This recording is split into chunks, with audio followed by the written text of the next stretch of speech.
श्री गुरु ग्रंथ साहिब की छत्र छाया बैठी पंथ खालसा वाहिगुरू जी का खालसा वाहिगुरू जी की फतेह। जदों कई बुलारे बोल जान ते वारी अपनी रीकदी है तो मन के आता भी कई गल कही जी करनी कई जा चुके हों ताकि रेपुटेशन ना हो। संगत का बहुत बहुत धन्यवाद। जिहड़ा वक्त है उसकी ताकत संगत दे विच है। चंगा स्पीकर तां ही चंगा है जे श्रोता चंगा हो। अज मैं मावां की लड़ी के उत्ते एक मां इस मां तो पहला याद आती है। गुरुद्वारा सुधार लहर 1920 के हज़ारा सिंह पहला शहीद होया उस लहर का तरन तारण दे विच। उस दे भोग दे उत्ते हज़ारा सिंह की लाश चिखा ते पई है ते मां कहती है मैं अरदास करनी है। कहती पंजवें पातशाह तेरा शुक्र है कि अज मेरी कुख सफली हुई है। उसका छोटा भरा लक्ष्मण सिंह खड़ा होंदा कि मेरे वीर धन्यवाद है तेरा, तैं इत्थे जो सिक्खी च कलंक लगा सी तरन तारण लाता, मैनू वो ताकत दे कि मैं ननकाना साहब जाके वो कलंक उथों धो सकां।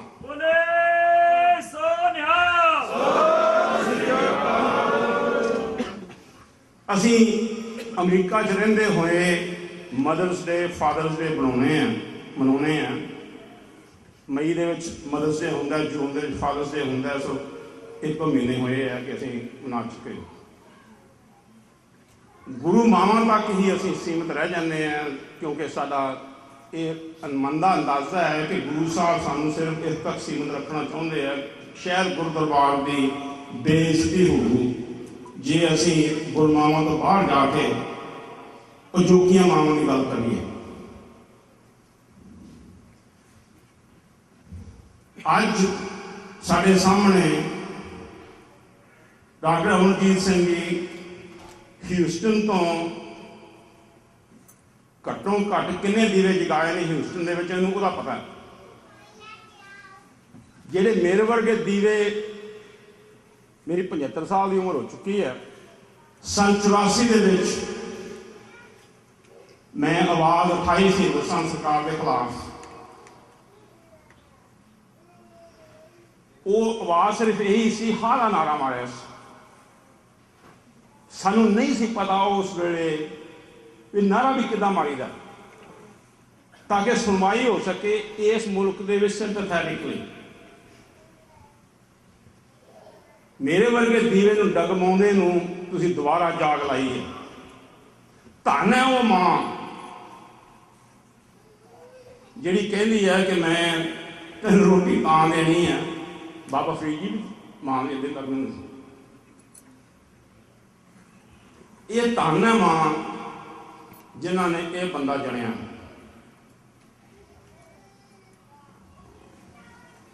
एक चाइनीज अप्रावर्ड है, जे साल 2-4 साल की खुशहाली चाहते हो तो जिनस बीज दो, मक्की बीज दो, कणक बीज दो, जो कुछ हो। जे 100 साल की खुशहाली चाहते हो तो दरख्त बीज दो। जे 1000 साल की खुशहाली चाहते हो तो बंदा बीज दो। ये गल जो इन्होंने अज करनी है की है साढ़े सामने, असी इस जान तो तुर जाना, ये गल्लां खत्म नहीं होंदियां। खालिस्तान की गल सिर्फ एक खिते नाल संबंध नहीं रखती। खालिस्तान की गल अज जिहड़ा आम सिख, देखो जी काहदे वास्ते कुछ लोगों का मन खराब होता है। 84 की गल भुल जाओ जी, अपने आप को सियाना समझते हैं। थां थां सानू सुनना पैंदा है। 350 ਗੁਰਦੁਆਰਿਆਂ ਦੇ ਵਿੱਚੋਂ ਕਿੰਨੇ ਗੁਰਦੁਆਰੇ ਹੋਣਗੇ ਨਾਰਥ ਅਮਰੀਕਾ ਦੇ 350 ਜ਼ਿਆਦਾ ਹੋਣ, ਕੈਨੇਡਾ ਦਾ ਗਣੀਆਂ 200-300 ਉੱਥੇ ਹੋਣੇ, 500-600 ਗੁਰਦੁਆਰਾ ਹੋਣ। 10% ਗੁਰਦੁਆਰਿਆਂ ਵਿੱਚ ਵੀ ਆਪਣੀ ਅਰਥ ਦੀ ਗੱਲ ਨਹੀਂ ਹੁੰਦੀ। ਧਨ ਨੇ ਇਹੋ ਜਿਹੇ ਪੁੱਤਰ, ਧਨ ਨੇ ਉਹ ਮਾਵਾਂ ਜਿਹੜੀਆਂ ਇਸ ਵਾਤਾਵਰਨ ਨੂੰ ਨਾ ਕੇਅਰ ਕਰਦੇ ਹੋਏ ਜਗਾਉਂਦੇ ਨੇ ਸਾਨੂੰ ਮੁੜ ਕੇ।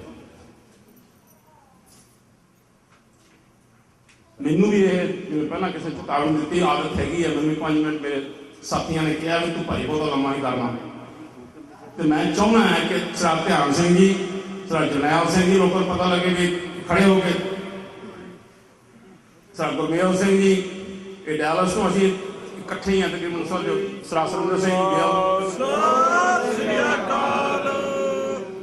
ਮੈਂ ਬਹੁਤਾ ਸਮਾਂ ਨਾ ਲੈਂਦਾ ਹੋਇਆ ਇਹਨਾਂ ਦਾ ਤੇ ਇਹਨਾਂ ਦੀ ਮਾਤਾ ਦਾ ਧੰਨਵਾਦ ਕਰਦਾ ਕਿ ਸਾਡੇ ਵਰਗੇ ਪੁਰਾਣੇ ਚੱਲੇ ਹੋਏ ਕਾਰਤੂਸਾਂ ਨੂੰ ਦੁਬਾਰਾ ਸੁਰਜੀਤ ਕਰਦੇ ਆ।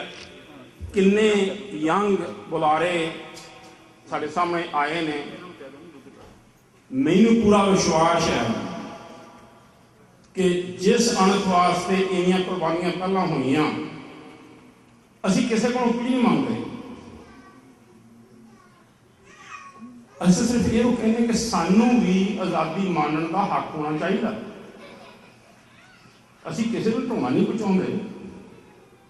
ਤੇ ਕਾਹਦੇ ਵਾਸਤੇ ਝਿਜਕੀਏ? ਅਸੀਂ ਝਿਜਕਦਾ ਤਾਂ ਹੋਵੇ ਜੇ ਅਸੀਂ ਕਿਸੇ ਦਾ ਹੱਕ ਮਾਰਨਾ ਚਾਹੀਏ। ਆਪਣਾ ਹੀ ਹੱਕ ਮੰਗਦੇ ਹਾਂ। ਇੰਨੇ ਹੀ ਸ਼ਬਦਾਂ ਦੇ ਨਾਲ ਕਿਸੇ ਵੀ ਭੁੱਲ ਚੁੱਕ ਲਈ ਖਿਮਾ ਮੰਗਦਾ ਹੋਇਆ ਸਾਰਿਆਂ ਦਾ ਬੜੇ ਸੰਜੀਵ ਨਾਲ ਸੁਣਨ ਵਾਸਤੇ ਧੰਨਵਾਦ ਕਰਦਾ ਹੋਇਆ। ਵਾਹਿਗੁਰੂ ਜੀ ਕਾ ਖਾਲਸਾ, ਵਾਹਿਗੁਰੂ ਜੀ ਕਾ ਖਾਲਸਾ, ਵਾਹਿਗੁਰੂ ਜੀ ਕੀ ਫਤਿਹ। ਸਰਦਾਰ ਸੁਰਿੰਦਰ ਸਿੰਘ ਗਿੱਲ ਜਿਹੜੇ ਕਿ ਸੈਕਟਰੀ ਨੇ ਗੁਰਦੁਆਰਾ ਸਿੰਘ ਸਭਾ ਡੈਲਸ ਟੈਕਸਸ ਤੋਂ, ਉਹ ਆਏ ਹੋਏ ਨੇ, ਆਪ ਇਹਨਾਂ ਵਿਚਾਰ ਸਾਂਝੇ ਕਰਨਗੇ। ਵਾਹਿਗੁਰੂ ਜੀ ਕਾ ਖਾਲਸਾ, ਵਾਹਿਗੁਰੂ ਜੀ ਕੀ ਫਤਿਹ।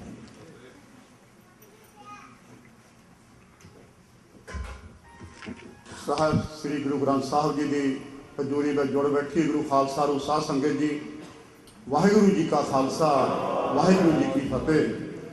ਸਭ ਤੋਂ ਪਹਿਲਾਂ ਮੈਂ ਸਾਹਿਬ ਸ੍ਰੀ ਗੁਰੂ ਗ੍ਰੰਥ ਸਾਹਿਬ ਜੀ ਦਾ ਕੋਟਾਂ ਧੰਨਵਾਦ ਕਰਦਾ ਕਿ ਜਿਨ੍ਹਾਂ ਨੇ ਸਾਡੇ ਤੇ ਬਖਸ਼ਿਸ਼ ਕੀਤੀ ਕਿ ਪੰਥ ਦੀ ਸਾਡੀ ਆਪ ਦੀ ਮਹਾਨ ਮਾਤਾ ਦੇ ਇਸ ਗੁਰਮਤਿ ਸਮਾਗਮ ਵਿੱਚ ਸਾਨੂੰ ਸ਼ਾਮਲ ਹੋਣ ਦਾ ਮੌਕਾ ਮਿਲਿਆ।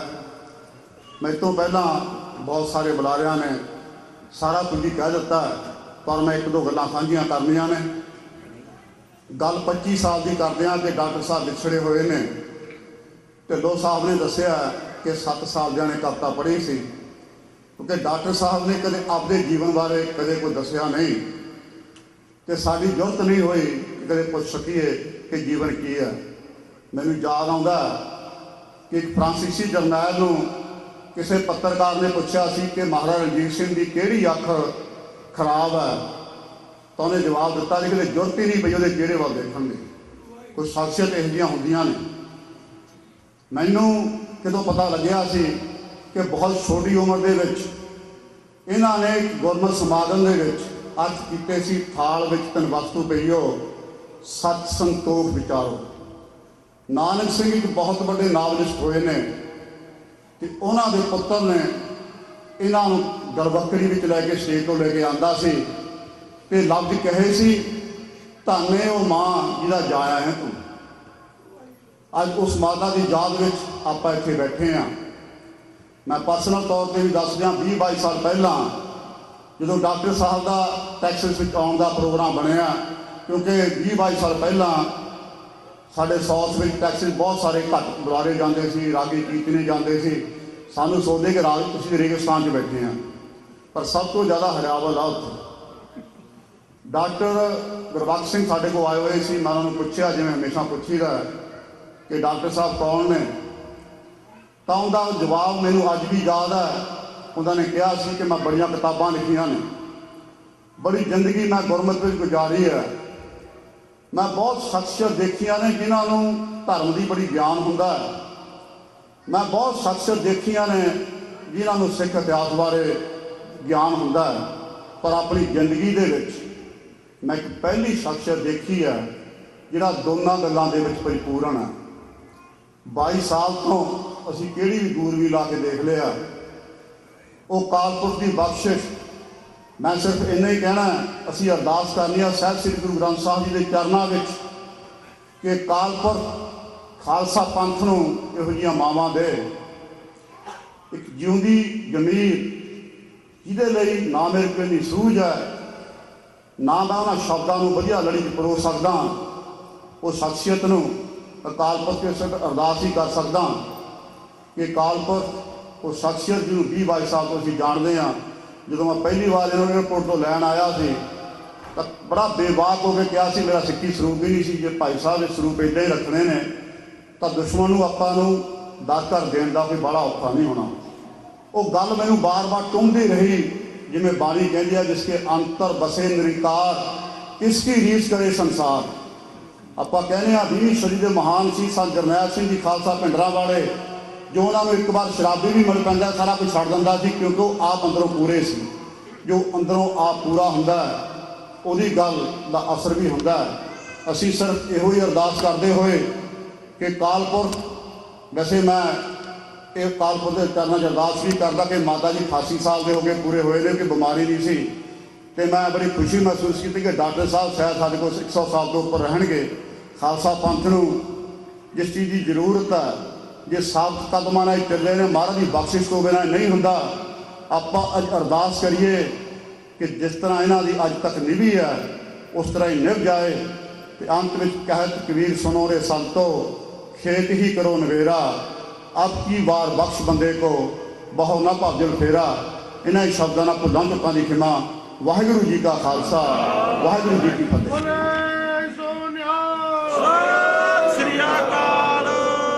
ਵਾਹਿਗੁਰੂ ਜੀ ਕਾ ਖਾਲਸਾ, ਵਾਹਿਗੁਰੂ ਜੀ ਕੀ ਫਤਿਹ।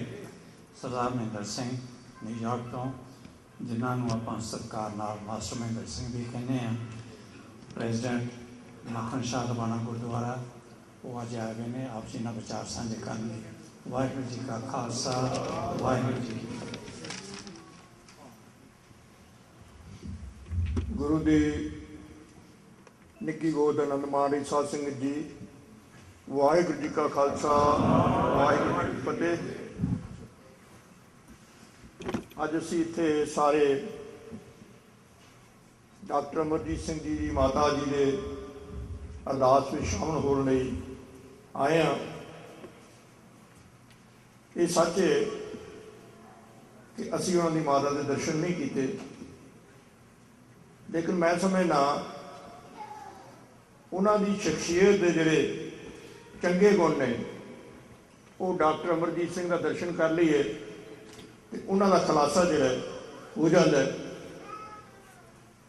ਔਰ ਮਾਤਾ ਪਿਤਾ ਦਾ ਜਿਹੜਾ ਚੱਲਣ ਹੈ, ਜਿਹੜਾ ਉਹਨਾਂ ਦੀ ਕਰਨੀ ਹੈ, ਜਿਹੜੀ ਉਹਨਾਂ ਦੀ ਸੋਚ ਹੈ, ਉਹਨਾਂ ਦੇ ਬੱਚਿਆਂ ਦੇ ਵਿੱਚੋਂ ਆਪ ਸੁਭਾਏਮਾਨ ਹੁੰਦੀ ਹੈ। ਔਰ ਇਹੋ ਜਿਹਾ ਵਿਭਾਗ, ਗਿਆਨਕਾਰ, ਯੋਧਾ ਔਰ ਬੁਲਾਰਾ ਮੈਂ ਆਪਣੀ ਜ਼ਿੰਦਗੀ ਦੇ ਵਿੱਚ ਕਿਸੇ ਹੋਰ ਨੂੰ ਇਹਨਾਂ ਦੇ ਸਾਏ ਦਾ ਦੇਖਿਆ ਨਹੀਂ। ਜਿੰਨੀ ਬਰੀਕੀ ਨਾਲ ਇਹਨਾਂ ਨੂੰ ਸਿੱਖ ਇਤਿਹਾਸ, ਸਿੱਖ ਗੁਰਬਾਣੀ ਔਰ ਸਿੱਖਾਂ ਦੀ ਜਿਹੜੀ ਮੂਵਮੈਂਟ ਹੈ ਉਸ ਦਾ ਗਿਆਨ ਹੈ, ਸ਼ਾਇਦ ਬਹੁਤਿਆਂ ਨੂੰ ਇਸ ਦੀ ਪਕੜ ਜਿਹੜੀ ਨਹੀਂ। ਡਾਕਟਰ ਸਾਹਿਬ ਨਾਲ ਸਾਡਾ ਕੋਈ ਸੰਬੰਧ ਪਿਛਲੇ 20 ਸਾਲਾਂ ਤੋਂ ਹੈ ਔਰ ਇਹਨਾਂ ਦੀ ਦੋਸਤੀ ਤੇ, ਇਹਨਾਂ ਦੇ ਮੇਲ ਤੇ ਹਮੇਸ਼ਾ ਅਸੀਂ ਮਾਣ ਮਹਿਸੂਸ ਕਰਨੇ ਹਾਂ ਕਿ ਡਾਕਟਰ ਅਮਰਜੀਤ ਸਿੰਘ ਜੀ ਸਾਡੇ ਪਰਮ ਮਿੱਤਰ ਹਨ, ਸਾਥੀ ਹਨ। ਔਰ ਇਹਨਾਂ ਨੇ ਇੱਥੇ ਖਾਲਿਸਤਾਨ ਦੀ ਜਿਹੜੀ ਮੂਵਮੈਂਟ ਹੈ, ਮੈਂ ਸਮਝਦਾ ਉਸ ਨੂੰ ਬਖੂਬੀ ਘੜਿਆ ਹੈ। ਪਹਿਲਾਂ ਦੇ ਲੋਕਾਂ ਦੇ ਘਰਾਂ ਵਿੱਚ ਜਾ ਕੇ ਇਹ ਸਮਾਗਮ ਕਰਨੇ, ਗੱਲਾਂ ਬਾਤਾਂ ਕਰਨੀਆਂ, ਅਸੀਂ ਸਮਝਦੇ ਹਾਂ, ਮੈਂ ਸਮਝਦਾ ਵੀ ਸਾਡੇ ਮੇਰੀ ਜਿਹੜੀ ਉਮਰ ਦੇ ਲੋਕ ਨੇ, ਸ਼ਾਇਦ ਉਹਨਾਂ ਨੂੰ ਇਹਨਾਂ ਨੇ ਹੀ ਬਣਾਇਆ ਔਰ ਇਹਨਾਂ ਦੀਆਂ ਗੱਲਾਂ ਨੇ ਪ੍ਰਭਾਵਿਤ ਕੀਤਾ। ਅਤੇ ਅਸੀਂ ਸਾਰੇ ਅੱਜ ਫਿਰ ਇੰਨੇ ਦੂਰ ਦਰਾਡਿਓਂ ਬੜੀਆਂ ਚਾਵਾਂ ਦੇ ਨਾਲ ਔਰ ਇਸ ਸਮਾਜ ਨੂੰ ਇੱਛਾ ਬਣਾਉਣ ਲਈ ਤੇ ਮਾਤਾ ਜੀ ਨੂੰ ਸ਼ਰਧਾ ਦੇ ਫੁੱਲ ਭੇਟ ਕਰਨ ਲਈ ਇਕੱਠੇ ਹੋਏ। ਇਹ ਜਿਹੜੀ ਸਿੱਖ ਹੁੰਦੀ ਹੈ ਤੇ ਮਨ ਦੇ ਅੰਦਰ ਤਾਂਘ ਜਿਹੜੀ, ਇਹ ਇੱਕ ਐਨਰਜੀ ਹੈ ਜਿਹੜੀ ਮਨੁੱਖ ਨੂੰ ਦੂਰ ਦਰਾਡੇ ਲੈ ਜਾਂਦੀ ਹੈ।